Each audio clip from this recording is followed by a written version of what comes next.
ദൈവവചന ചിന്തകൾ കേൾക്കുന്ന എല്ലാ മാന്യ ശ്രോതാക്കൾക്കും ഒരിക്കൽ കൂടെ ക്രിസ്തീയ വന്ദനം അറിയിക്കുകയാണ്.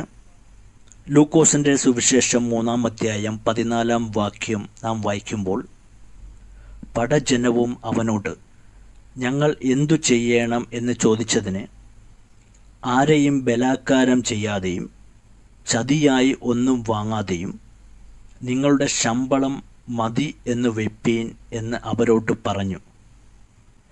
ദൈവത്തിൻ്റെ വചനം നമ്മെ ഓർമ്മപ്പെടുത്തുന്നത്, ഈ ലോകത്തുള്ള ഞാനും നിങ്ങളുമൊക്കെ പലപ്പോഴും ജീവിതത്തിൽ രക്ഷപ്പെടുന്നതിനു വേണ്ടി, ശ്രേഷ്ഠരാകുന്നതിനു വേണ്ടി, സമ്പന്നരാകുന്നതിനു വേണ്ടിയുമൊക്കെ പെടാപ്പാട് പെടുന്നവരായി നമുക്ക് കാണുവാൻ സാധിക്കുന്നുണ്ട്.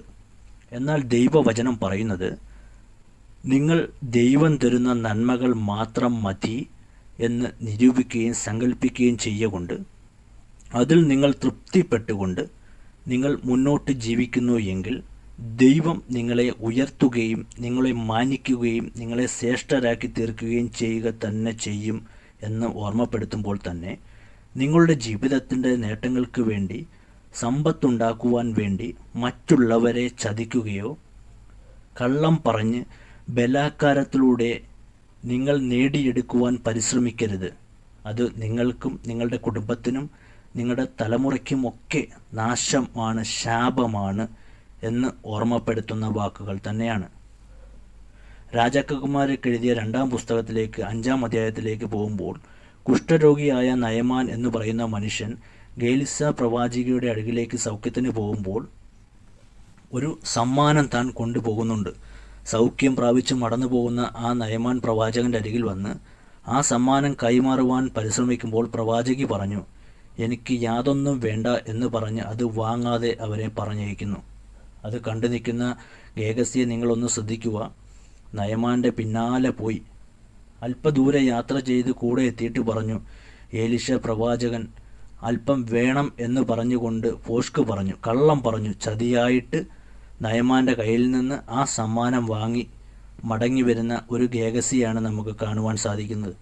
ഗേഹസി അത് കൊണ്ടുവന്നൊരു സ്ഥലത്ത് വെച്ചിട്ട് പ്രവാചകൻ്റെ അരികിൽ വന്ന് സംസാരിക്കുമ്പോൾ പ്രവാചകൻ ചോദിക്കുന്നത്, ഗേഹസി, നീ എവിടെ പോയിരുന്നു? നീ എന്താണ് നേടിയത്? നീ എന്തിനാണ് ഈ ലോകത്തിലെ നന്മയ്ക്ക് വേണ്ടി ഓടുന്നത്? ദൈവം നിനക്ക് തരുവാൻ വിശ്വസ്തനാണെന്ന് ചോദിക്കുമ്പോൾ മൗനമായിട്ട് നിൽക്കുന്ന ആ ഗേഹസിയോട് വളരെ കൃത്യമായി എലീശ പ്രവാചകൻ പറയുന്നത്, നീ ചെയ്തത് തിന്മയാണ്, തെറ്റാണ്, നിന്റെ നന്മയ്ക്ക് വേണ്ടി നീ ഓടിയത് തെറ്റായിപ്പോയി എന്ന് ബോധ്യപ്പെടുത്തി അവിടെ നേട്ടങ്ങൾ ഉണ്ടാക്കുവാൻ വേണ്ടി ആ ഗേഹസിക്ക് എന്താണ് അവിടെ പറ്റിയത്? തൻ്റെ ശരീരം ഫുള്ള് ഹിമം പോലെ വെളുത്ത് കുഷ്ഠമായി തീരുകയും എന്ന് ചരിത്രം ഓർമ്മപ്പെടുത്തുന്നു. ദൈവത്തിൻ്റെ വചനത്തിലൂടെ, ഈ സന്ദർഭത്തിലൂടെ ഞാൻ നിങ്ങളെ ഓർമ്മപ്പെടുത്തുവാൻ ആഗ്രഹിക്കുന്നത് എന്ന് ചോദിച്ചാൽ, ജീവിതത്തിനകത്ത് ഉള്ളതുകൊണ്ട് മതിയെന്ന് വയ്ക്കുവാൻ, ദൈവം തരുന്ന നന്മകൾ മാത്രം എനിക്ക് മതി, ചതിയായി, വഞ്ചനയായി, ബലാത്കാരമായി എനിക്ക് നേടിയെടുത്തത് എനിക്ക് ഉന്നതനാകുവാൻ പരിശ്രമിക്കുകയില്ല എന്ന് തീരുമാനമെടുത്തുകൊണ്ടും ഒരു അനുഭവം നമ്മുടെ ജീവിതത്തിൽ ഉണ്ടെങ്കിൽ നിശ്ചയമായി ഞാൻ ഓർമ്മപ്പെടുത്തുന്നു, വിശ്വസ്തയോടെ നീതിയോടെ സത്യസന്ധതമായി ദൈവത്തിൻ്റെ മുൻപിൽ നിന്നുകൊണ്ട് നമുക്ക് ദൈവം നമ്മളെ മാനിച്ച് ഉയർത്തും ശ്രേഷ്ഠനാക്കി തീർക്കുകയും ആ തലങ്ങളിൽ നമ്മൾ ശ്രേഷ്ഠരായി തീരുവാൻ ഉത്സാഹിക്കണം. അതിനുവേണ്ടി എൻ്റെ വചനം കേൾക്കുന്ന നിങ്ങളെല്ലാം ദൈവം അനുഗ്രഹിക്കട്ടെ.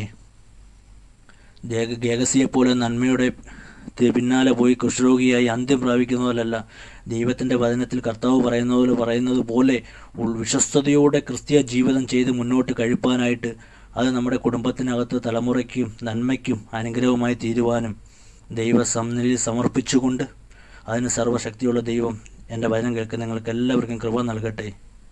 കരുണയുള്ള ഞങ്ങളുടെ സ്വർഗ്ഗസ്ഥ പിതാവേ, ഈ അനുഗ്രഹമായ നല്ല സന്ദർഭത്തിന് വേണ്ടി ഞങ്ങൾ പ്രാർത്ഥിക്കുന്നു.